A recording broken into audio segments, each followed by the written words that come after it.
algo por ahí. Sí, ¿qué lograste? No, pero antes de eso, Ajá. para continuar con lo que hablábamos antes de la pausa, ¿qué lograron entonces a partir de ahora? ¿Con qué va a contar Jean Alain Rodríguez con respecto a su relación con el equipo de defensa para preparar todo lo que tienen que preparar para las próximas audiencias?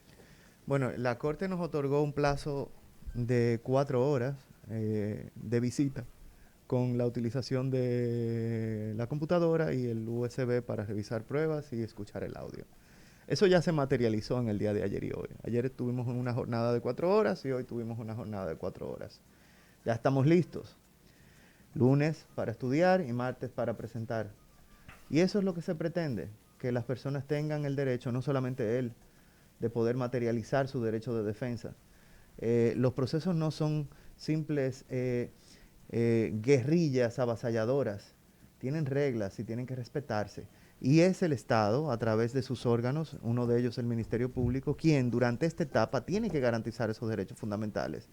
Y no solamente tiene que garantizar esos derechos fundamentales, tiene que comportarse de manera objetiva. Y comportarse de manera objetiva significa buscar pruebas a cargo y a descargo, no porque yo quiera decirlo, sino porque así lo dice la ley. Entonces, si usted no se ha formado un criterio, si usted no ha acusado, si usted se encuentra en una etapa incipiente de la investigación, entonces no haga afirmaciones de manera categórica, porque usted todavía no ha concluido su proceso. Ahora, desde que usted acusó, ya entonces usted formalizó una postura y defiéndala de ahí para adelante, ya la presunción de inocencia y la objetividad pasan a un segundo plano para el Ministerio Público, que este momento todavía no ha llegado. Y en ninguno de los casos que hemos tenido de estos, de la nueva justicia independiente, que yo llamaría Ministerio Público Independiente, Los no casos justicia, marinos, los casos marinos.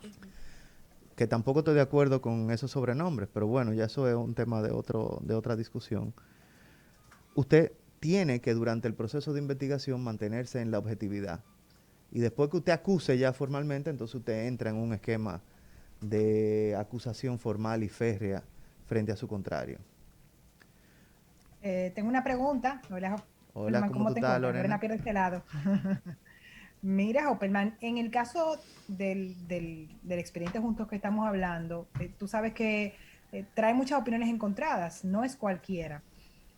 Como abogado, ¿te preocupa las consecuencias que puede tener de parte de la sociedad civil, siendo tú una persona que has defendido en muchas ocasiones a ciudadanos que lo han necesitado, con que tú seas el abogado justo bueno, del ex procurador?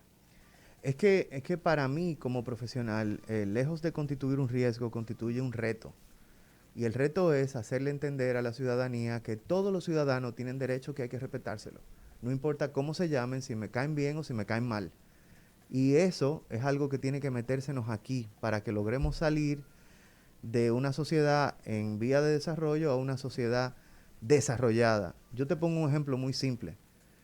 El policía que toda la humanidad aborreció recientemente, que puso las rodillas sobre el cuello de Floyd en los Estados Unidos, nunca fue presentado como culpable de asesinato por las autoridades frente a las cámaras, nunca fue objeto de una campaña mediática de parte del mismo órgano persecutor o del Ministerio Público estadounidense, y tampoco pisó una cárcel hasta que no fuera sentenciado de manera definitiva. Y esos son los principios que también deben enarbolarse en la República Dominicana, no porque me convenga ahora, sino porque están ahí, en la Constitución y en las leyes.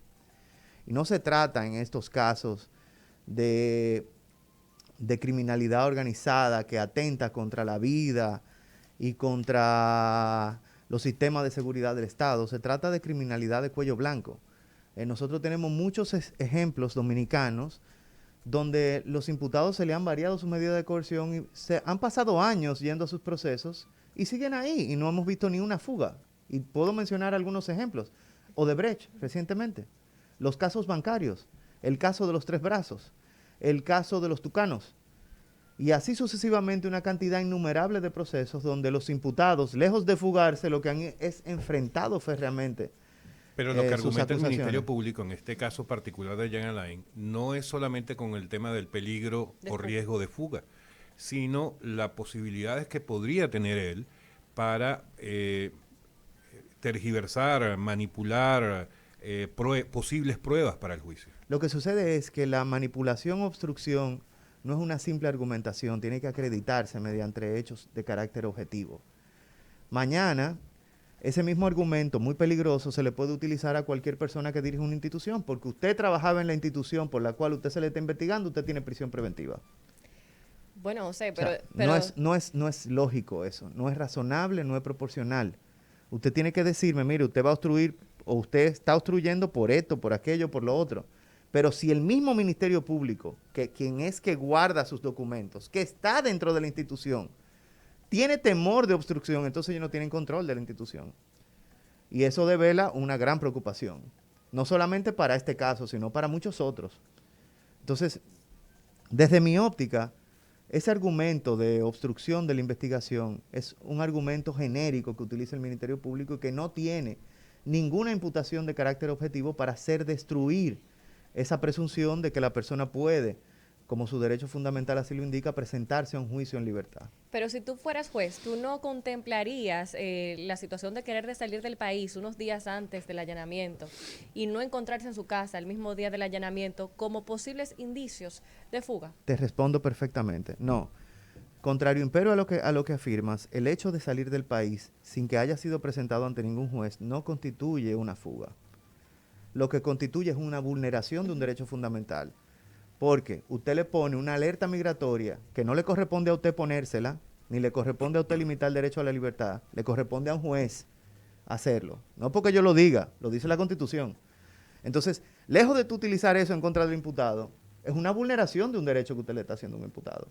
Entonces, yo te compro ese argumento si razonablemente a él se le hubiera llamado previamente, a él se le hubiera citado previamente, pero nunca se le llamó, nunca se le citó. Nunca se le invitó a nada, ni para Pero él no preguntarle sabía nada. que estaba bajo investigación. Pero las personas son adivinas. Bueno, considerando que su asesor de comunicación estuvo en investigación, entiendo que a lo mejor él estaba alertado, pero ya ese es otro tema. Pero vuelvo y te pregunto, y te pongo te volteo la pregunta y te Sí. digo, ¿cómo es posible que yo, sin haber sido presentado ante un juez, quiera ejercitar mis derechos que no ha sido limitado por nadie, y entonces no pueda porque una persona de manera arbitraria me los limitó? Y eso entonces se voltea en mi contra. Eso no es lo que el derecho manda.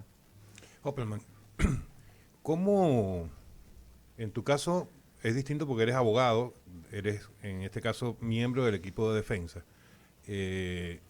pero en el caso de él en particular, hay una frase histórica que dice que el que a hierro mata, a hierro muere.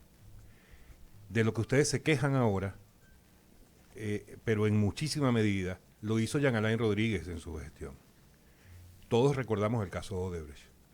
Entonces, ¿con qué moral puede pedir Jean Alain Rodríguez hoy que respeten esos derechos que él vulneró a los del caso Odebrecht? Pero los imputados de Odebrecht están en libertad conociendo su proceso. Pero según no lo veo. estuvieron en su momento y fueron parte de todo un show mediático con los cascos, los chalecos antibalas. Muy criticable eso. Muy criticable. Absolutamente criticable. Entonces Muy ahora... criticable. Pero yo me pregunto, ¿pero no es esto diferente o es lo mismo? Bueno, pero estamos hablando... no, pero tú estás hablando de... Yo hago la reflexión interna para mí. ¿No es diferente esto o es lo mismo? Bueno, dicen que es diferente. Entonces, si es diferente, hagámoslo como manda. Ah, entonces ahora sí te salvas de lo que tú le hiciste a otro, No, porque es que, estamos en, señor, en una posición perdón, diferente. Les repito, mi función es ser abogado. Ujú. Yo no soy Por eso te digo, tú eres el abogado. Yo no soy correlacionario ni soy paletilla para aprobar acciones de otras personas. Mi función aquí es defender una postura actual. Y fíjate, esa que postura te la actual- contextualicé, te dije, tú eres el abogado y es difícil decírtelo a ti, Y pero es- la persona acusada hizo lo mismo de lo cual ahora ustedes muy están criticable. defendiéndolo. Muy criticable. Pero me pregunto, y le dejo la pregunta a usted y a los que nos escuchan, Ujú. ¿y esto es lo mismo o es distinto? Pareciera ser lo mismo Bueno, eso lo dijo usted. en esa parte. Mira, José, ¿tú crees que el Ministerio Público tiene capacidad con su personal técnico para dar solución a todos estos casos que han planteado en este último año, todos estos casos marinos? Mire, yo no soy quien para responder sobre la capacidad de los otros. Ahí hay muchos profesionales valiosos en el Ministerio Público, gente con mucho criterio. Y entiendo que son capaces de medir su rango de acción. Y ojalá que estos procesos puedan llevarse de conformidad con el debido proceso y el que tenga que responder por un acto responda frente a la justicia. Eso es lo que aspira la sociedad completa y nosotros, la comunidad jurídica a la que pertenezco, es a lo que aspiramos, que los procesos se lleven de conformidad con ese debido proceso y que sea la justicia, luego de ejercitadas las reglas de los procesos y materializado el derecho de defensa, pues que se decida la responsabilidad de una persona o no. Pero hemos pasado, incluso la prensa, a la que yo en algún momento he pertenecido de manera tangencial, de informar objetivamente a afirmar categóricamente. Y eso es una función de la justicia, del Poder Judicial, porque nos hacemos correlacionarios de la violación del derecho, del principio De inocencia. de la presunción de inocencia.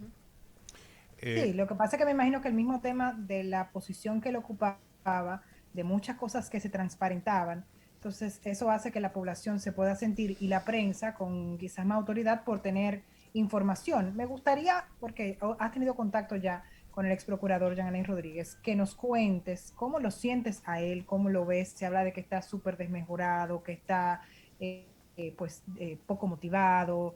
¿Qué tú sientes de tu cliente? Bueno, yo lo veo con ánimo y gallardía de defenderse, positivo de tener la esperanza de ser escuchado frente a un tribunal de mayor jerarquía que el que le impuso la medida de coerción, y ciertamente pues cualquier persona que sea limitada en su libertad, enviada a un centro penitenciario, baja de peso. Eso es normal. No comen carne, le dan arroz, berenjenas, ese tipo de cosas. Entonces, claro está, pierden peso. Eso no solamente le ha pasado a él, le pasa al 90% de los internos. Hoppelman, de los delitos a los que se le están atribuyendo a Jean Alain Rodríguez, ¿cuál es el más? Entiendo perfectamente que no estamos todavía en el proceso de fondo. Estamos todavía en esta etapa preliminar de medidas de coerción, pero ya tienes acceso al expediente, entiendo. De los distintos delitos que se le están señalando en este caso, ¿cuál podría ser el más retador como abogado de los que se le imputan en este momento a él? Es que imputar delitos no es argumentar y tener una cintilla probatoria, que es lo que se requiere en esta etapa, sobre la comisión de ese delito. La imposición de medida de coerción requiere pertinencia, utilidad de esas pruebas iniciales que hacen presumir que usted puede ser razonablemente autor o cómplice. En lo que yo he verificado, no hay pruebas que vinculen a Jean Alain con los ilícitos que ellos describen ahí. Es completamente inocente. Desde mi óptica, a lo que se ha presentado en este momento, no hay evidencias que lo vinculen con los hechos que ellos describen ahí. Y le voy a decir por qué. Porque la mayoría de los hechos que se describen en esa medida de coerción o en esa solicitud de medida de coerción constituyen quejas de carácter administrativo. Por ejemplo, que la Victoria se construyó sobre un terreno no adecuado, que el impermeabilizante no funcionó, que las duchas tienen las tuberías por afuera o que los inodoros no tienen la cantidad de agua suficiente, que las cisternas deberían ser de 32,000 galones y fueron de 16. Entonces, que se recibían sobornos pero no los describe. Tampoco identifica a quienes sobornaban, ni por qué, ni a cambio de qué. Entonces, se trata de una maraña de argumentaciones sin ningún tipo de sustento. Incluso, la famoso testigo estrella del Ministerio Público, Rainieri Medina Sánchez, acusada de robarse un furgón de televisores en este gobierno, de la misma Procuraduría General de la República, que iban a ser utilizados para el plan de humanización, no menciona a Jean Alain Rodríguez. Entonces, nosotros objetivamente podemos decirle que yo les reto a que veamos el expediente y que usted me identifique cuál prueba vincula, aunque sea tangencialmente, la responsabilidad penal de Jean Alain Rodríguez. No, conmigo vas a ganar de plano, porque imagínate. Amigos, recordamos que estamos conversando con el abogado José Martínez Hoppelman, miembro del equipo de defensa del doctor Jean Alain Rodríguez, ex procurador general de la República. Tenemos una llamada, vamos a tomarla. Buenas noches. Se cayó esa llamadita. Nuestra línea telefónica es el 809-682-9850. Buenas noches. Buenas noches. Sí, ¿quién nos habla y de dónde? Joan Polanco, Santo Domingo. Adelante, Joan. Me gustó mucho la pregunta. Me olvidó tu nombre ahora. Karina. No. Lorena. No, no. Alex. Alex, la de Alex. Opelman. No, la de Alex. Escúchame, Alex. Que una cosa es con guitarra, otra cosa es con violín. O Eso sea, es cuando cierto. Yagarán vivía haciendo y deshaciendo, caso de Obrey, y otros casos ahí, que él se la lucía y que era eso parecía era un estreno de una película de Hollywood cuando él daba su rueda de prensa y su cosa para los encartados. Ahora que le toca a él estar del otro lado, que es la misma ley para todo. Y yo sé que esa jueza le está dando todas esas cosas que él está pidiendo para cuando le rectifiquen su año y medio otra vez, no brinque, salte y pata, le digan que se la están cogiendo con él. Entonces, por más que brinque y salte, él se va a llevar sus 18 meses ahí. Entonces, Hopperman, prepárate ya para juicio de fondo. Estamos preparándonos. Gracias por la llamada, amigo. Tenemos otra llamada. Hola, buenas noches.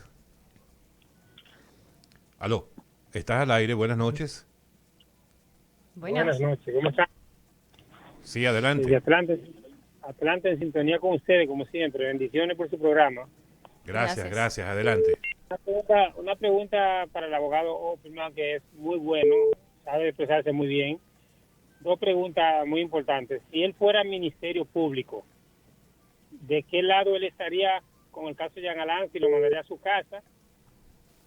Y la otra pregunta, el que está preso es igual al que se robó un pollo, no pueden tratarlo como Eso es correcto. preso normal.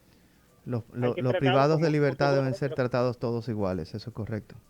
Gracias, Yo amigo, tengo- por la llamada. Sí. Mire, si yo estuviera del lado del Ministerio Público, yo haría dos cosas. Primero, trataría de objetivamente armar un expediente lo suficientemente sólido para evitar cuestionamientos, no solamente a la investigación, sino a la propia institución. Porque cuando se cuestionan cosas de carácter administrativo, como por ejemplo la construcción de la nueva Victoria, y esta nueva administración reitera, ratifica y adenda los contratos de construcción de la nueva Victoria, aumentándole los valores, entonces cuando usted cuestiona eso, como mismo Ministerio Público, usted está cuestionando la institucionalidad. Y yo prefiero, siempre lo he dicho, salvaguardar la institucionalidad que afectar un derecho de un tercero que yo entiendo que es autor o cómplice de una infracción. En ese orden de ideas, ¿qué haría? Asegurarme de formar un proceso lo suficientemente incuestionable para que cuando yo lo presente no haya ningún tipo de tela de juicio de la cual cortar. Eso es lo que yo haría. Opelman, nos queda poco tiempo, ¿verdad? Lore, no sé si tienes otra pregunta, no capté si estabas haciendo señas. No, perdón, perdón, que tengo un tema aquí, mija, Ok. con mi hija, perdónenme. No, Hopperman, para bajar un poco, vamos un poco a lo personal, aunque nos mantengamos en este mismo caso. ¿Qué va a pasar más adelante? O sea, ¿qué va a pasar? No. En el hipotético caso de que esto vaya a juicio de fondo, te mantengas en ese equipo de defensa y Jean Alain Rodríguez se mantenga evidentemente dentro de los presuntos implicados. ¿Cuál sería la aspiración de Opelman como abogado de la defensa que no sea la libertad pura y simple y el no al lugar y la absoluta inocencia? No nos pongamos en el mejor de los escenarios. Ajá. Mire, yo no tengo una imputación penal en este momento materializada para yo poder formarme una opinión. Hay procesos que comienzan con una solicitud de medida de coerción y terminan con un archivo. Hay algunos que empiezan con una solicitud de medida de coerción por un hecho y terminan acusando por otro hecho. Entonces, hasta que nosotros no tengamos... ¿Por qué? Porque esta etapa es para investigar. Y en esta etapa el Ministerio Público tiene que ser objetivo. Hasta que esa objetividad no termine, no se rompa con la presentación de una acusación o de un archivo, yo no puedo razonablemente emitir una opinión sobre qué pudiera pasar en un juicio de fondo. Hay personas que sí lo hacen. Desde sus casas, leyendo Instagram o Twitter, se forman un juicio, rompen la presunción de inocencia y emiten una condena bajo los criterios propios y sus propios juicios sin haber verificado ninguna prueba. Ese no es mi caso. No lo hago ni para mis clientes, ni para mis representados, ni para mis contrarios. ¿Por qué? Porque el derecho para mí es un sacerdocio. Y esa parte es algo que muchas personas no entienden. No importa si me cae bien o si me cae mal, la gente tiene derechos. Siempre recuerdo que en una ocasión a un abogado que tenía en la barra contraria, en un caso muy famoso que no quiero ni siquiera mencionar, que en estos días cumplió 4 años ya, se le criticaba bastante por defender a uno de los acusados de la barra contraria. Y yo decía que jamás podría yo cuestionar el accionar de un abogado por representar una parte en justicia, porque eso es un derecho. Claro. Y no solamente es un derecho, existen tratados internacionales que obligan a los estados a proveer a los abogados las herramientas necesarias para materializar ese oficio. Entonces, el derecho de defensa es tan importante para materializar la justicia que si usted no tiene para pagar un abogado, el Estado se lo busca, y bueno que son. De hecho, la mayoría de los grandes abogados que tenemos hoy en día, que vienen subiendo de esta generación, que vienen compitiendo con nosotros, los que venimos de las universidades privadas, fueron defensores públicos. Y buenos que son. No, pero tú estás aquí como espectadora. No, es que yo estoy escuchando bien. Yo estoy escuchando bien. Opperman, ya se nos acabó el tiempo, Sí, lamentablemente. gracias. Pero no quiero dejar de hacer esta pregunta porque creo que en 2 o 3 oportunidades dijiste durante esta entrevista que sin importar si te cae bien o te cae mal, es un derecho que tiene el defendido. ¿Te cae bien o te cae mal, Jean Alain? Yo no tengo por qué emitir esa opinión, pero te puedo decir una cosa. Una cosa es el funcionario público, que las personas ven, que toma decisiones, que algunas son aplaudidas, otras son criticadas, y otra cosa es el ser humano. Claro. Son cosas totalmente distintas. Muchas veces nosotros nos formamos una opinión de una persona que tiene una exposición pública, pero no lo conocemos. No sabemos si es un bufón, si es una persona alegre, si es triste, si es muy reservado, si es muy alegre. Conocemos solamente lo que se nos presenta en la pantalla. Para mí, grata sorpresa ver al general del COE en estos días en un video que demuestra su personalidad. Y qué bueno que sea así. Porque las personas no solamente somos lo que nos ven en el ejercicio de nuestra profesión o en el día a día en nuestros oficios. Somos más de ahí. Así es. Somos carne y hueso, somos sentimientos y somos nuestra familia y nuestros entornos. Y eso es algo que también las personas tienen que ver y entender. Es así. Bueno, José Martínez Hoppelman con nosotros aquí en No Se Diga Más. Muchísimas gracias por habernos acompañado aquí en cabina. Gracias a ustedes. Gracias, Hoppelman. Invítenme otro día que no sea viernes, la próxima. Claro que sí, cuando quieras. Amigas, amigos, muchísimas gracias. Se nos acabó el tiempo, se nos acabó la semana, casi que se nos acaba el año. Pero en todo caso, nos volvemos a hablar el día lunes. Gracias, que no se diga más. Bye, bye. Pa' que no se diga más, pa' que no se diga más, pa' que no se diga más, pa' que no se diga más. Y ahora aguante cajeta.